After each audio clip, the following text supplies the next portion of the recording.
Hyvää sunnuntai-aamua, Jumalan armoa ja rauhaa ja tervetuloa. Tervetuloa tämän suomalaisen messun kautta tänä päivänä ja tervetuloa Lasse Heikkilä ja Sonja Lampinen ja laulajat ja erityisesti kaikki olette sydämellisesti tervetulleita tähän. Aloitetaan laululla 83. Vain yksin Jeesus.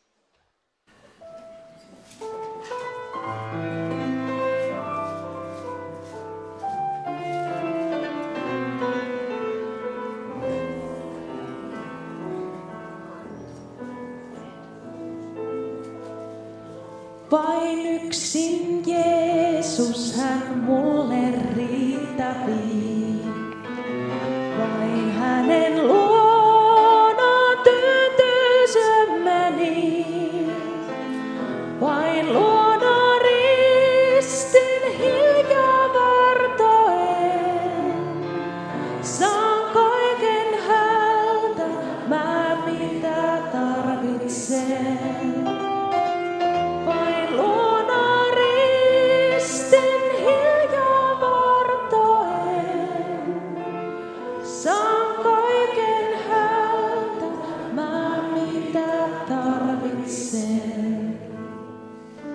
Kuin virva tuulten tuo liekki häilyvää, kun täällä onnen kaikin elämään.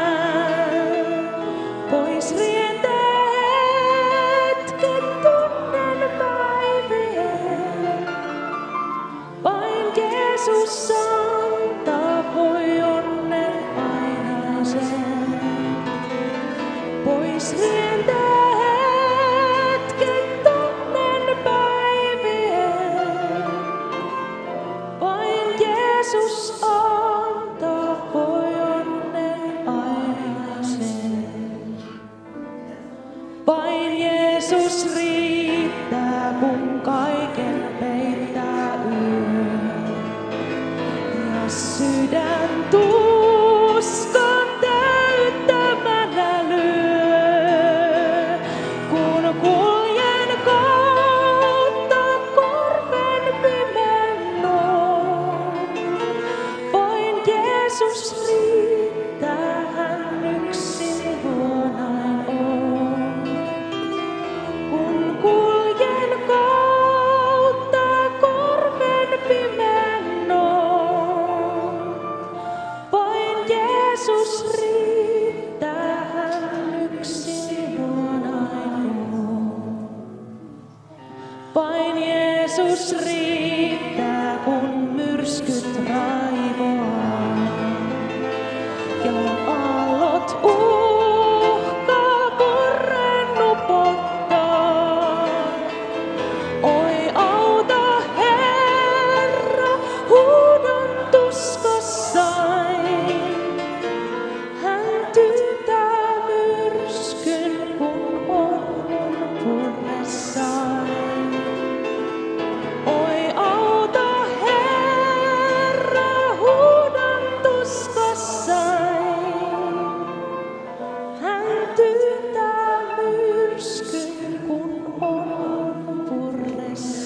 Seurakuntamme pitkäaikainen jäsen Kaisa Anneli Elisabeth Kaunisvesi, omaa sukua Sillanpää, on saanut taivaskutsun 21.4.1923.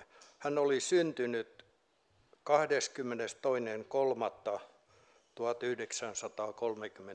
22.3.1934. Nousemme nyt viettämään hiljaiseen hetken hänen muistokseen.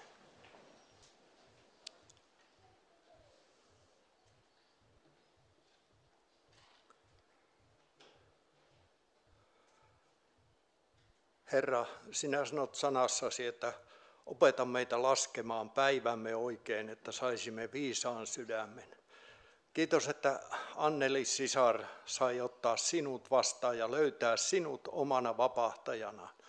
Kiitos Herra, että saamme siunata hänen muistoaan tänä päivänä ja saamme pyytää sinun siunaustasi omaisille ja koko suvulle, Herra, että sinä saisit totisesti olla henkilökohtainen vapahtaja jokaiselle omaiselle ja ystävälle. Kiitos Herra, että saamme tässä hetkessä muistaa häntä ja muistaa omaisia. Kiitos, että sinä olet uskollinen Jumala ja sinä viet omasi kerran taivaan kotiin. Kiitos Anneli sisaresta ja kiitos, että sinä totisesti voit. Kunnia ja ylistys Herra sinulle, että sinä voit. Kiitos, että saamme jättää tämän tilaisuuden myös, Herra, sinun pyhän henkesi johtoon ja siunaa tämä hetki, kun olemme tässä sinun kasvojesi edessä, tämän suomalaisen messun kautta. Herra, kiitos ja ylistys ja kunnia sinulle. Isä Jeesuksen nimessä. Aamen. Istukaa, olkaa hyvä. Ja Hasse Heikkilä ja kumppanit, olkaa hyvä.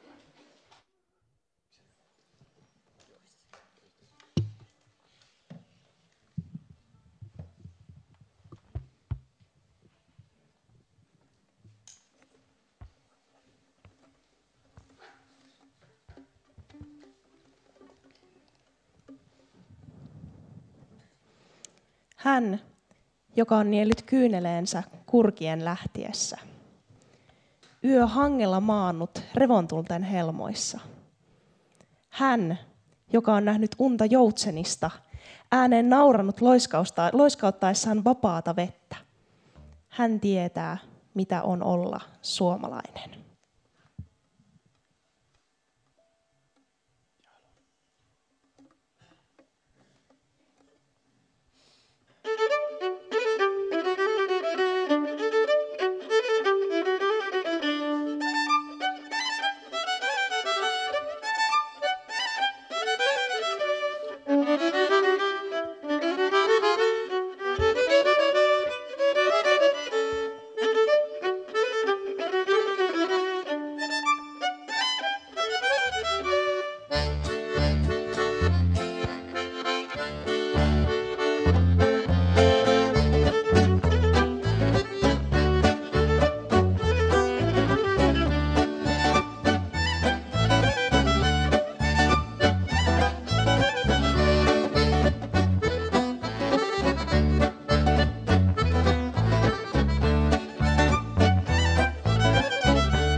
Maailman onnellisin maa. Näin on todettu 6 kertaa. Suomi, maailman onnellisin maa. Mutta mikä se on, joka tekee tästä maasta maailman onnellisimman? Voisiko se olla puhdas luonto, vedet tai vaikka metsät?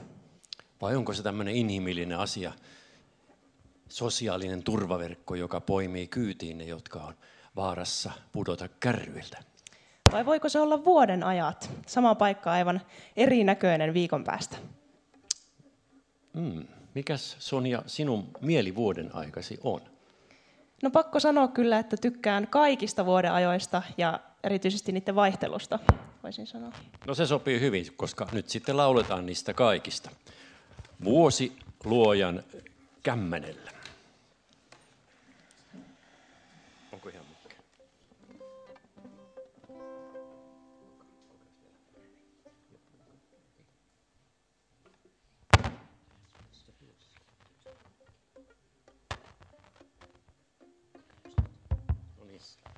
Passokin toimii, niin aina tyttäreni Evelina sitä soittaa tässä. Mutta nyt lähdetään kiertämään tätä vuotta.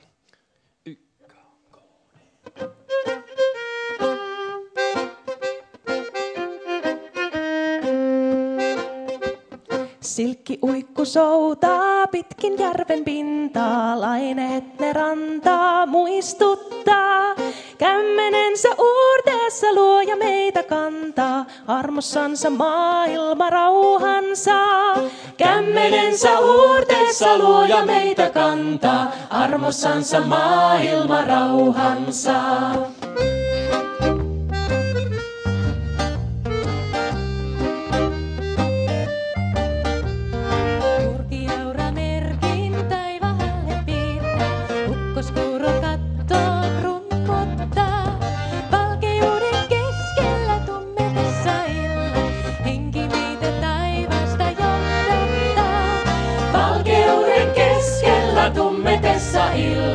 Henki meitä taivaasta johdattaa.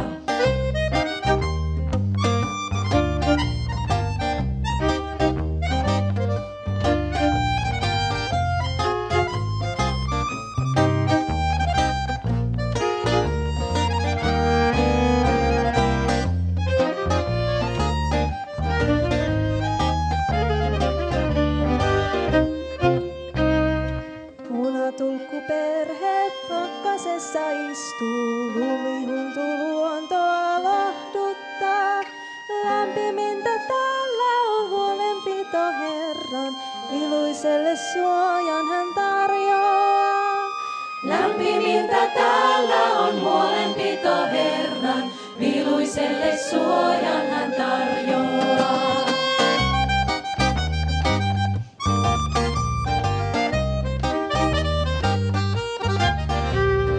Ensimmäinen pääsky pellon päällä lentää, eskeleiden kukkii tuoksumaan.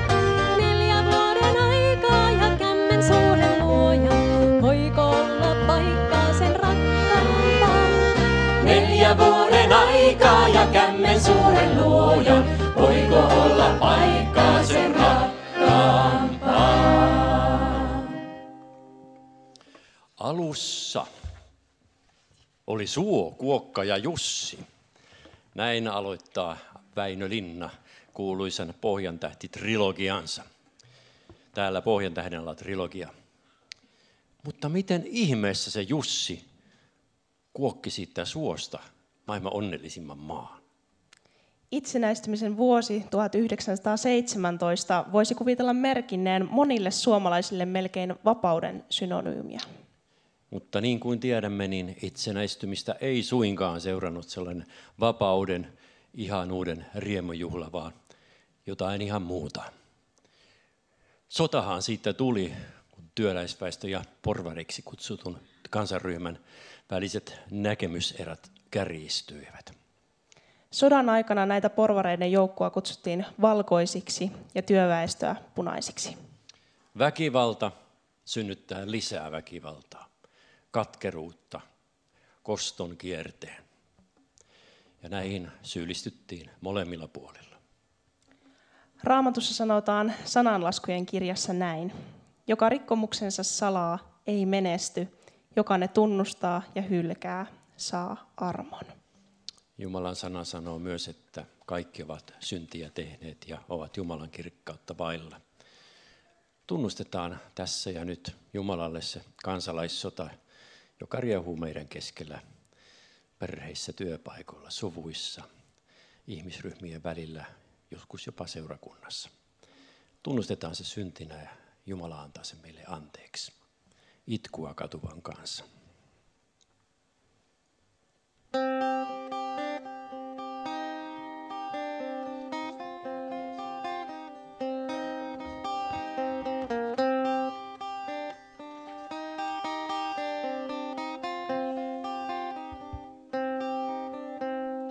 Kauan sitten teilleni lähdin, uhmaten ulinaa, lunta ja Jumalaa. Kyllin kauas rämpiä oppin, kunnes mä kopeuteeni kompastuin.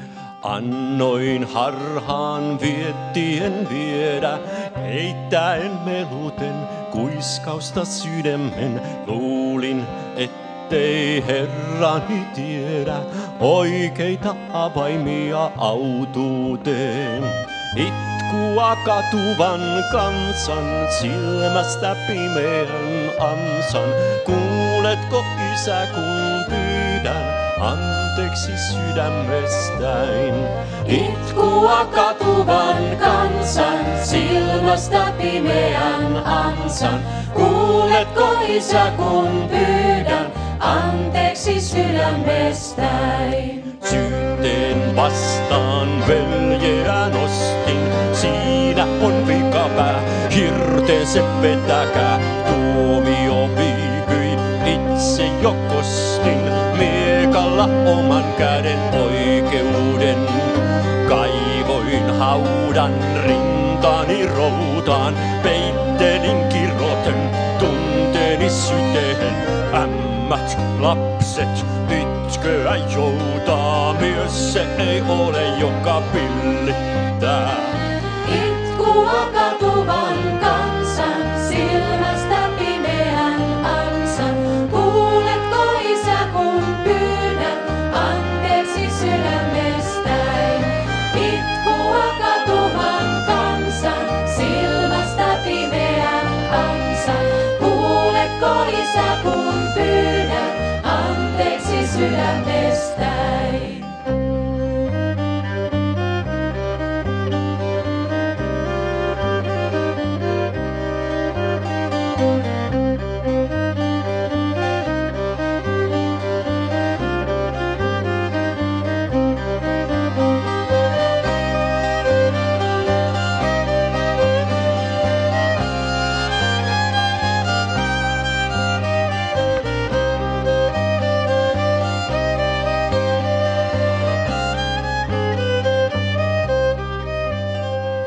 Eilen nousin huipulle vuoren, nytkö jo uhoan, itseni tuhoan. Surkeus alla mahtavan kuoren, ihmisen kokoinen ei milloinkaan.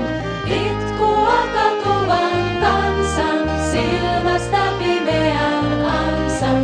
Kuuletko Isä, kun pyydän anteeksi sydämestäin? Itkua katuvan kansan silmästä pimeän ansan.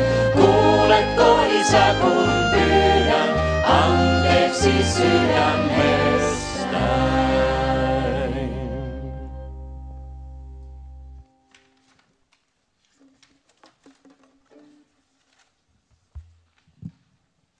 Kansalaissodan jälkeen Suomessa elettiin ikään kuin kahtena kansana. Silloin työväestö ja porvarit loivat ihan omat kulttuurinsa niin, että molemmilla oli omat lehdistönsä, omat musiikkiryhmänsä, jopa urheiluseuransa. Merkittävä yhdistävä voima oli kuitenkin kirkko. Vuonna 1930 kirkkoon kuului yli 96% suomalaisista. Kirkon julistama evankeliumi, se mitä me julistetaan tänäänkin, se on sama ihan kaikille. Me ollaan kaikki samassa veneessä. Me ollaan kaikki armahdettuja syntisiä. Raamatusta löytyy hieno kielikuva, joka avautuu meille erityisen hyvin ja erityisen hyvin meille lunta nähneille suomalaisille. Vaikka teidän syntinne ovat veriruskeat, tulevat ne lumivalkeiksi.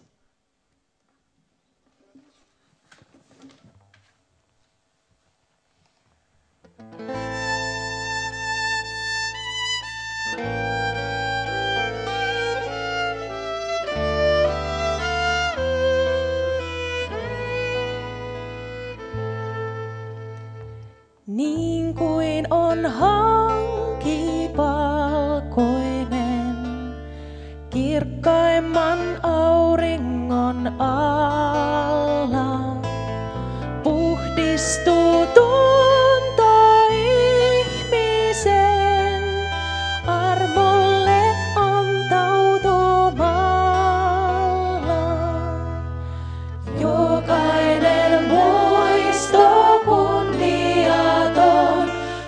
Kaunis kirjoista taivaan pyhitty on, kun kaikki synnit on anteeksi annettu Jeesuksen ristin tähden.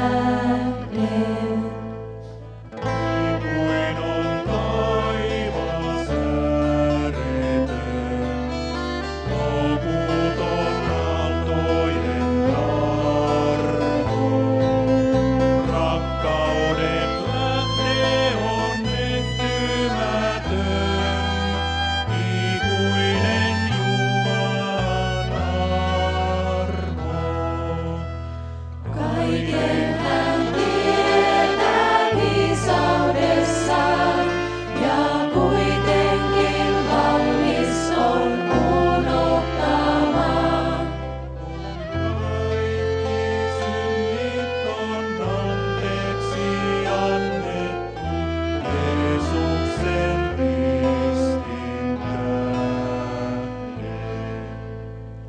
Niin kuin on metsä hiljainen, sylissä yön avaruuden, vaition kaiku syytösten, huoneissa sydämen uuden. Poissa on paino menneisyyden, käy arvahdus ylitse ymmärryksen. Kun kaikki synnit on anteeksi annettu Jeesuksen ristin tähden. Kaikki synnit on anteeksi annettu Jeesuksen ristin tähden.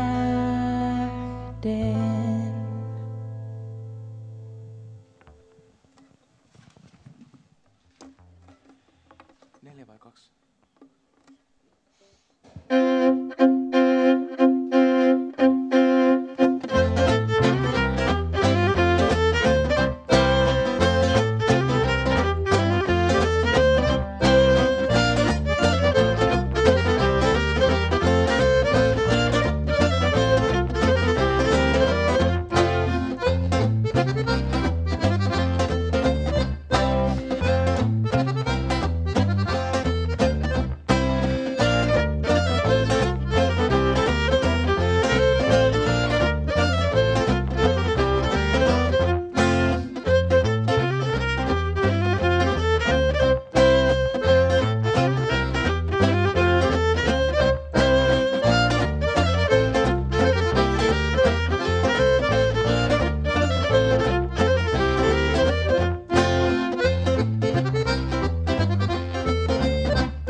Kansalaissota oli jakanut Suomen kahtia.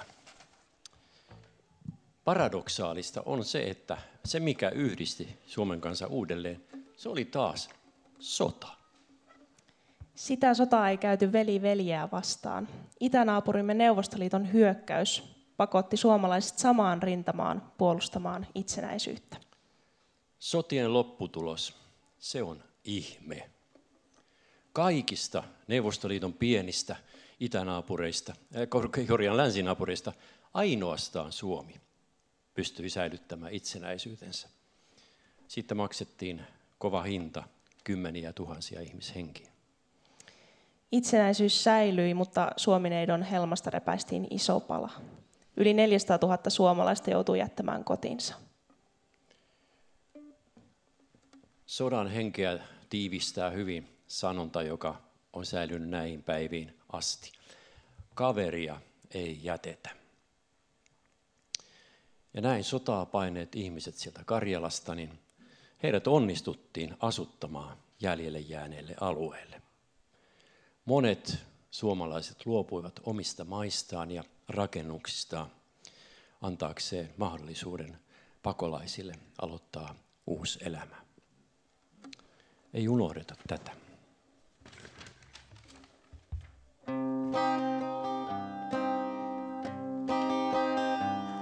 Joko ankarat sotien muistot ovat hiljalleen häipyneet pois? Voinko elää vain ohitse käyden, niin kuin niitä ei ollutkaan ois? Kun mä vanhuksen kertovan kuulen, mitä ollut on todellisuus. Alan ymmärtää, miksi se kalvaa. Tulee uni, kun on hiljaisuus. Viestistä ennusti vaikeaa aikaa. Oli ilmassa levottomuus. Miehet kutsun, kun sai rintamalle. Oli tilanne kaikille uus. Jäivät kodit vain vastuulle naisten. Oli lapset ja karja ja työ. Päättyi askareet illalla myöhään. Taivasta kun laskeutui yö. Sydän Karjalan kansalla särkyi, kun tykkien jylinä soi. Kodit rakkaat kun käskettiin jättää, juuri mitään ei pelastaa voi. Sinne iäksi jäi lapsuusmuistot, kotilämpöinen ja kangaspuut. Hirret saunan ja uus vintti kaivo, mummon ruskea rukki ja muut.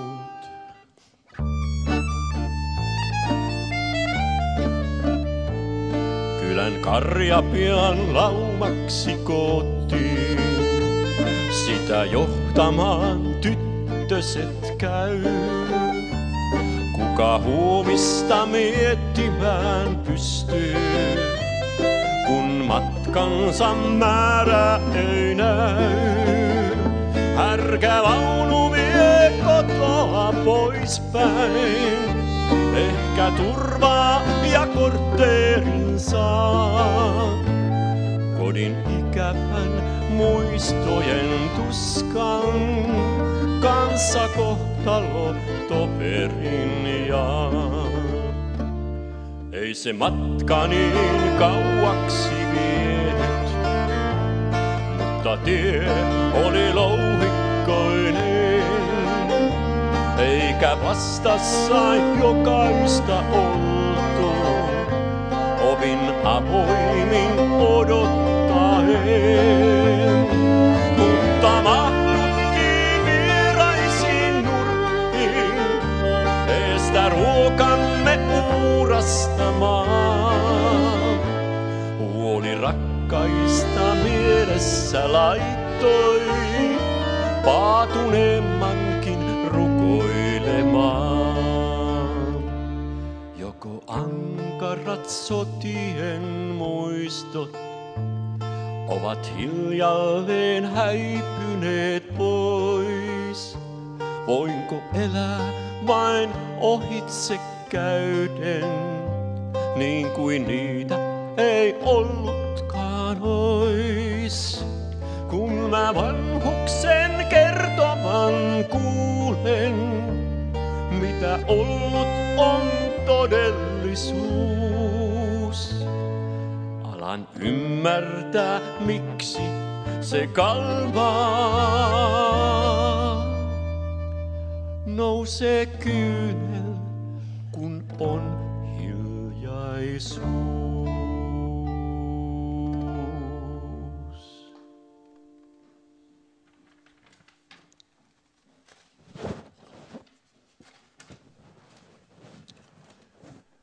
Kun sodat oli käyty, niin Suomen kansa herätti ihmetystä ja ihailua maailmalla, kun se suoriutui massiivisista sotakorvauksista samalla kun Suomi rakensi uudelleen pommitetut kaupungit, saksalaisten polttaman Lapin ja vielä rakensi asunnot 400 000 pakolaiselle. Osansa Suomen maineeseen on myös Helsingin olympialaisilta vuonna 1952. Silloin kisamenestys ei sitten kuitenkaan ollut aivan odotusten mukainen. Pelkästään 6 kultaa, 3 hopeata ja 13 pronssia. Ollaan me niitä varmaan vähemmänkin saatu joskus. Joo, mahdollisesti. Aineellinen hyvinvointi alkoi kehittyä ja nythän me pidetään sitä jo ihan itsestään selvänä, että tänään on saatu aamupalaa ja niin poispäin. Ei se sitä oikeasti ole itsestään selvää. Henkinen hyvinvointi ei ole sen sijaan kuitenkaan kehittynyt käsikädessä se aineellisen hyvinvoinnin kanssa. Joku saattaisi sanoa, että jopa päinvastoin. Sodassa kuolleet sotilaat olivat miehiä, monet lapset menettivät isän. Sotien jälkeinen jälleenrakentaminen, se oli hyvin paljolti miesten työtä. Ja aina töissä oleva isä on poissa oleva isä. Ja kolmas syy monen isättömyyteen on myös päihteissä, joihin monet aikuiset pakenivat ahdistustaan. Suomalaisille semmoinen keskeinen terapiamuoto on ollut se, että tehdään jotain yhdessä. Ja sehän meiltä suomalaisilta onnistuu jopa ilman piellysmiestä. Pystymme melkoisia projekteja viemään alusta loppuun. Hyvä esimerkki vuosisadan alun ja koko vuosisadan alun yhteistyöstä Suomessa on tukin uitto. Ja siihen liittyy semmoisen monivaiheisen prosessin lisäksi myös semmoista rehvastelevaa äijäromantiikkaa, ja sitähän me ollaan nähty monissa suomalaisissa elokuvissakin. Seuraava instrumentaalikappale, jolle on annettu nimi Jätkäralli, niin se tavoittelee näitä tukin uittotunnelmia.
Siinä sai tukit kyytiä. Suomalainen ei tyydy siihen, miltä näyttää, vaan vaatii nähdä sen, mitä on. Totuutta salatuimpaan saakka. Senkin, mihin sanat eivät yllä. Ja nähdessään sen, suomalainen ei käänny pois. Suomalainen tunnistaa roolit, mutta ei sisimmässään hyväksy niitä rooleja, vaan kutsuu saunaan. Siellä istutaan ilman olkatoppauksia, vailla valtahierarkian symboleita, ilman titteleitä, kaikki syntymäasussaan, kaikilla samat rintamerkit, yhtä monta nänniä jokaisella. Suomessa kunnia kuuluu kaikille.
Kiitos.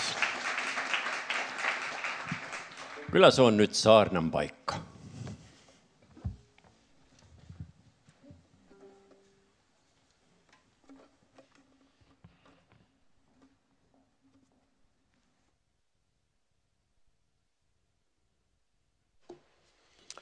Tervehdys vaan teille kaikille ja olemme saaneet olla oikein siunattuja, pitääkö sanoa tällä tavalla, kun on tällaista suomalaista musiikkia ja suomalaista sanomaa, mikä kuitenkin on meille kaikille ja aivan kansainvälistä sanomaa. Ajattelin tuossa myös, kun kuuntelin noita lauluja, niin Suomikin on tullut hyvin kansainväliseksi. Niin olisiko oikein nyt, pitäisikö miettiä sillä tavalla, että voiko sanoa enää, olenko Suomesta, tai pitäisikö puhua tämmöistä suomalaisuudesta. Nimittäin meistä tulee sitten sellaisia niin kuin suomalaistyyppisiä ja suomalaisia, me suomalaistumme, ja sitähän on sanottukin historiassakin omat asiansa siitäkin. Me saamme kiittää suomalaisina myös Jumalan armosta. Jumala on armollinen ja hän on tänään armollinen meitä kohtaan. Hänen armonsa pysyy ja kestää. Se ei muutu. Se on hänen pojassaan Jeesuksessa Kristuksessa meille osoitettu ja tämä armo on annettu meille lahjana. Luetaan täältä Paavalin kirjeestä Efeson seurakunnalle. Luetaan täältä meille ehkä joillekin tuttukin Raamatun kohta täältä, mitä meille sanotaan tästä armosta.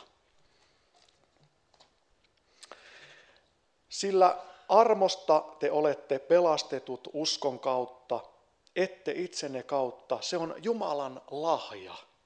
Ette tekojen kautta, ettei kukaan kerskaisi. Se on Jumalan lahja.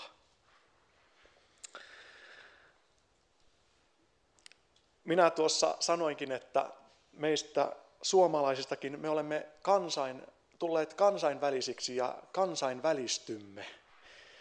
Minun vaimoni on kotoisin Itävallasta ja minä olen hänelle selvittänyt tätä suomalaisuutta oikein perin juurin. Ja tiedättekö, suomalainen on ehkä kaikista onnellisimmillaan silloin, kun hän on saanut sellaisen tuulipuvun kanssa mennä oikein marjametsään, joskus syyskuussa vaikka, kun on sellaista oikein viileätä ja saanut samoilla siellä pitkän päivän ja se sattuu olemaan lauantai-päivä vielä ja hän saa mennä se tuulipuku päällä lämmittämään saunaa järven rannalla. Hän on aivan onnessaan. Ja olen selvittänyt tämän vaimolleni, että tiedätkö, niin hänkin on sitten tullut siihen loppupäätelmään, että kyllä se on onnellista, sellainen. Armosta on meidät pelastettu, ei tekojen kautta. Suomalaisuuteen liittyy sellaisia asioita meille, että me haluamme tehdä itse. Meillä on hyviä ominaisuuksia, kutsutaan sitä, että meillä on sisua. Me haluamme yksin pärjätä ja mennä eteenpäin. Se kuuluu suomalaisuuteen ja sillä ollaan saavutettu paljon myös. Mutta tiedättekö, me tarvitsemme myös apua. Meidän pitää mennä auttajan luokse ja me saamme pyytää apua myös. Me saamme helpolla apua, kun me vaan pyydämme sitä. Ja meillä on siihen lupa meillä suomalaisilla myös. Puhutaan myös siitä, että meillä tulisi olla oikeanlainen kuva Jumalasta, Isästä, millainen hän on. On tärkeää, että meillä olisi sellainen kuva, joka on oikeanlainen Isästä, Jumalasta, millainen hän on, hänen pojastaan, Kristuksesta. Me suomalaiset haluamme siis tehdä itse ja voi olla joskus, että me teemme myös sellaiset aivan erinomaiset säännöt myös. Joskus kohdistamme ne jopa itse itseemme, ne säännöt. Ja ajattelemme, minun täytyy olla ehkä noin ja noin hyvä. Ja ehkä kun olen tuon verran hyvä, niin ehkä olen saavuttanut sitten jotakin täydellisyyttä. Mutta tiedättekö, täällä meille sanotaan, kuinka pelastus ja armo, mikä annetaan meille kaikille, meille suomalaisillekin, on annettu meille lahjana. Ei kysytäkään niitä, miten ja missä kohdassa me olemme menossa, kuinka paljon se mitta ja mittari näyttää.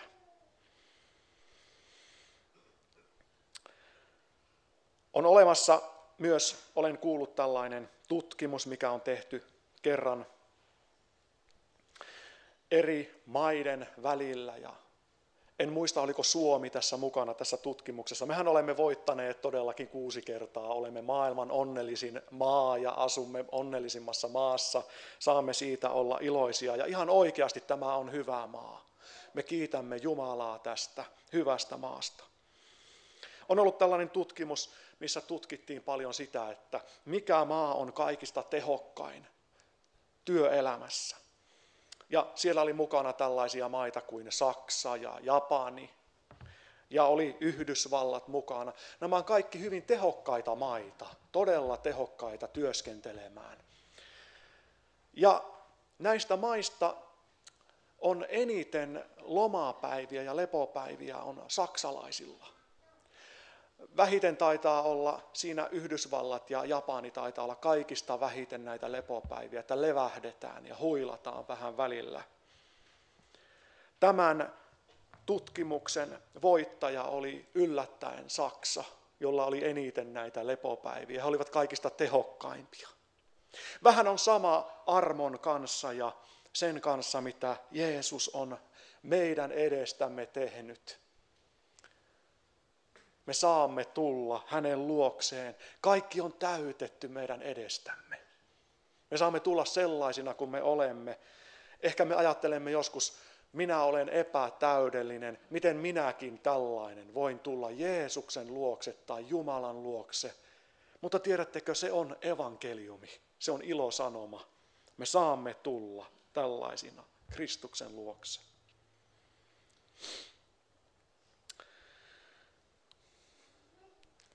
Olen myös vaimolleni joskus selvittänyt todellakin tätä suomalaisuutta ja hän on alkanut oppimaan ja minä alan hänessäkin huomaamaan tällaisia suomalaisuuden piirteitä. Tiedättekö tuolla joskus, kun olemme matkustaneet tuolla ja olleet lentokentällä jossakin ulkomailla ja siellä on paljon ihmisiä ja on hyvin kansainvälistä siellä, niin joskus tulee sellainen ryhmä tulee sieltä ja se ryhmän jäsenet käyttäytyvät sillä tavalla maltillisesti ja eivät ole ehkä niin ulospäin suuntautuneita. Ja sanon vaimolleni, kun on metrejä vielä matkaa, saattaa olla jopa 50 metriä jossakin lentokentällä, sanon näin, tiedätkö, nuo on suomalaisia. Ja vaimo kysyi, mistä sinä tiedät sen? Minä tiedän, ne on suomalaisia. Minä tunnen heidät vaikka 100 metriä vastatuuleen. Ne on suomalaisia. Ja näin se on ollutkin sitten. Suomalaisiahan ne oli.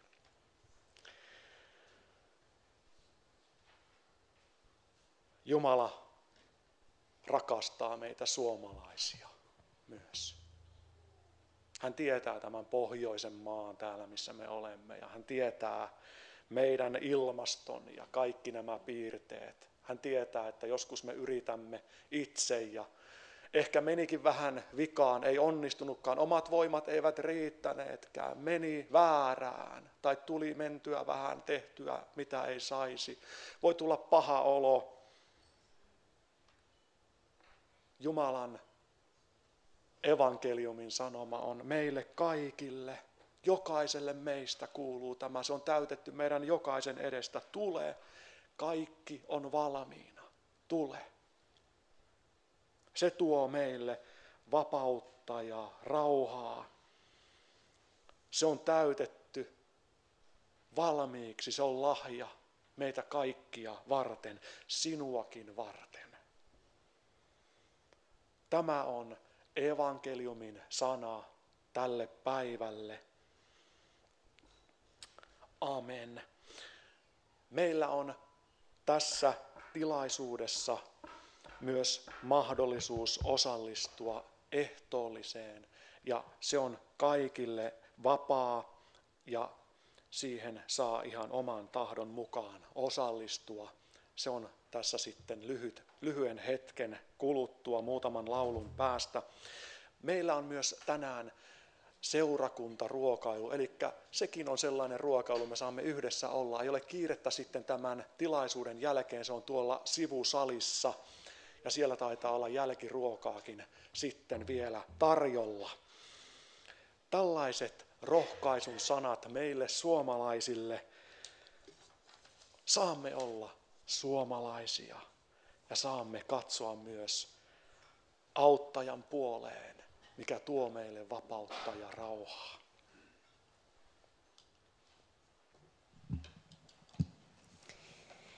Tässä seuraavassa laulussa niin kiitetään siitä aineellisesta hyvästä, mitä meillä on suotu, ja muistutetaan, että me, joille sitä on siunaantunut, niin me voimme auttaa niitä, joilta puuttuu. Ja laulun aikana kerätään kolehti tälle seurakunnalle, Kälvien helluntai-seurakunnalle, joka on pitkään tehnyt hyvää työtä, rakkaudellista työtä tämän seudun ihmisten parissa. Ja jotta se voisi jatkua, niin ollaan siinä mukana omilla varoillamme. Runsasta leipää.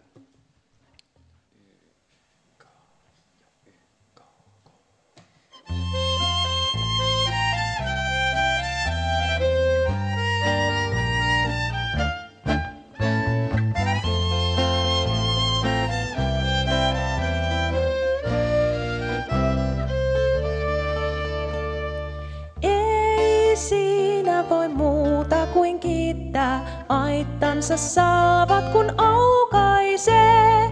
Näin paljosta muillekin riittää, niille, ken puutteessa tarvitsee. Niin runsasta leipää syömme, niin raikkaat on lähteet maan. On siunattu jälki ja työmme, paljosta hyvä on antaa.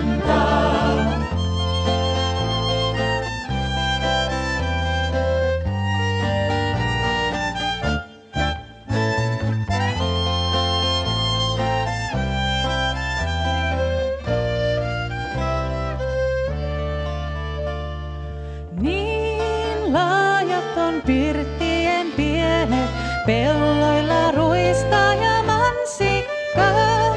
Soi nöyrinä kiitosta kielet, Herramme kaiken kun lahjoittaa. Niin runsasta leipää syömme, niin raikkaat on lähteet maan. On siunattu jälki ja työmme, paljosta hyvä on antaa.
Jo kauan ennen kuin Suomen kansasta tuli yhtenäinen kansa, täällä alueella asuvista tuli yhtenäinen kansa, niin maailmalla kyllä tiedettiin, että täällä asuu erilaisia heimoja.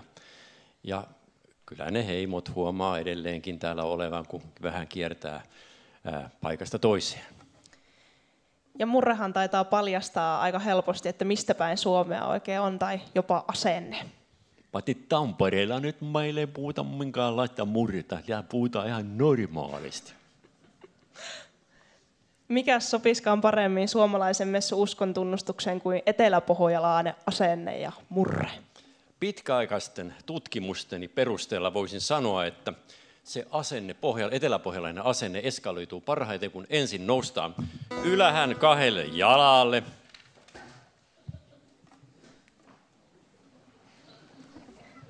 Noin.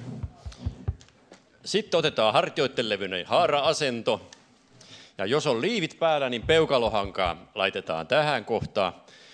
Ja sitten kajautetaan, että kuuluu kurikkaan asti, ettei kenellekään jää pienintäkään epäilystä, että mihin täällä oikeasti uskotaan. Tulkaa mukaan. Pohjalainen uskon tunnus. YKKD.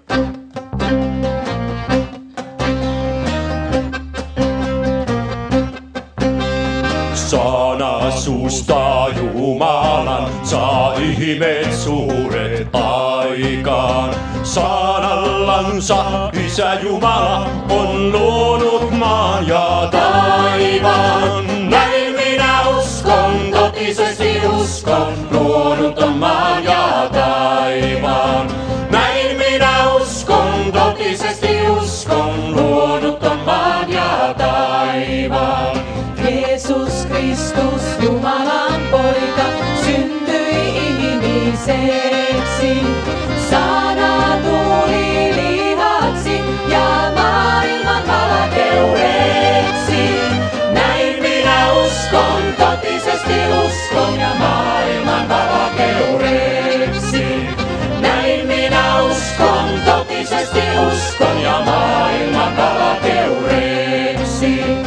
Jeesus Kristus surmattiin ristiin naulamalla.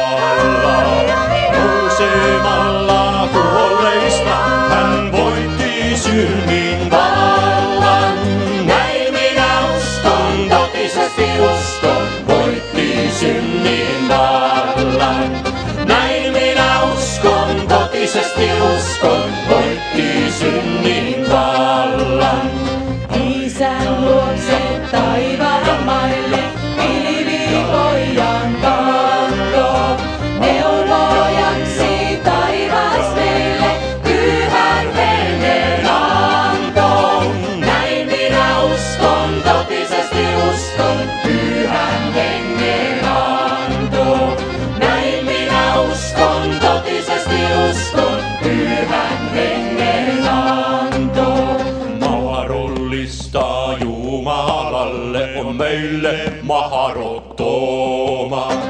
Isä, poika ja pyhä henki, ne 3 yhtä ovat. Näin minä uskon, totisesti uskon, ne 3 yhtä ovat.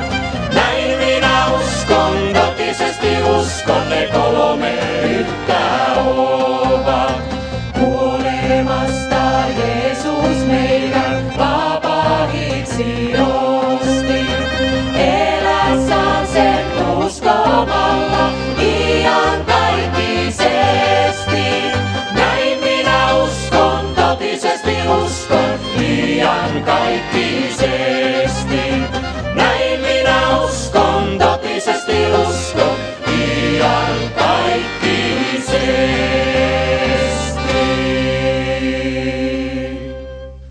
Istutahan.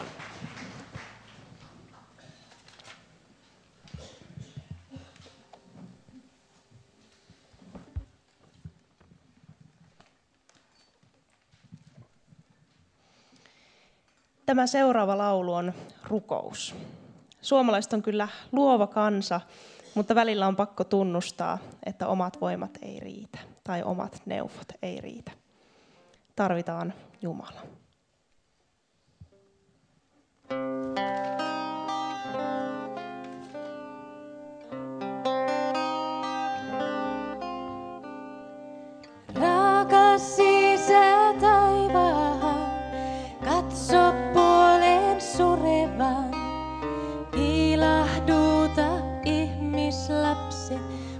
asennettu mieli. Suot hän soiton suloisi, luoksi ala kuloisi. Jostakin nyt lennätä, jo sinne saata kiiri. Kun ulvoo sieluissamme liian kylmät tuulet, kun hiipuu huulillemme virsi voimaton, tiedämme, että sinä kuiskaukset kuulet, pois pyyhit synkät pilvet tieltä auringon. Taivaan Isä armahtaa hurjan laman uhreja. Loppuessa töiden on nyt taivas syysi musta. Nosta suosta valheiden kalliolle totuuden. Niitä, jotka korvikkeista etsii lohdutusta. Kun ulvoo sieluissamme liian kylmät tuulet, kun hiipuu huulillemme virsi voimaton, tiedämme, että sinä kuiskaukset kuulet, pois pyyhit synkät pilvet tieltä auringon. Suomen poika entinen, kasket raipas korpeen, kasvaa nyt vain ohdaketta, vanhat viljapellot. Anna usko huomiseen, satoon moninkertaiseen. Jossain on se seppä, joka korjaa kirkon kellot. Kun ulvoo sieluissamme liian kylmät tuulet, kun hiipuu huulillemme virsi voimaton, tiedämme, että sinä kuiskaukset kuulet, pois pyyhit synkät pilvet tieltä auringon.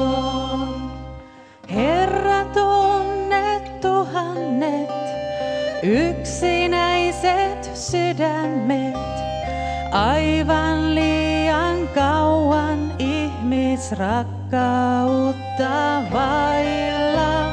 Lapset pitkin kyliä, vailla isän syliä, peitä heidät siipes alle lintuemon lailla.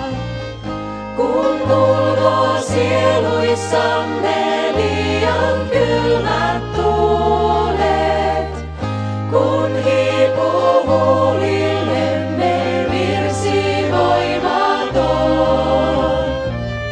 tiedämme, että sinä kuiskaukset kuulet.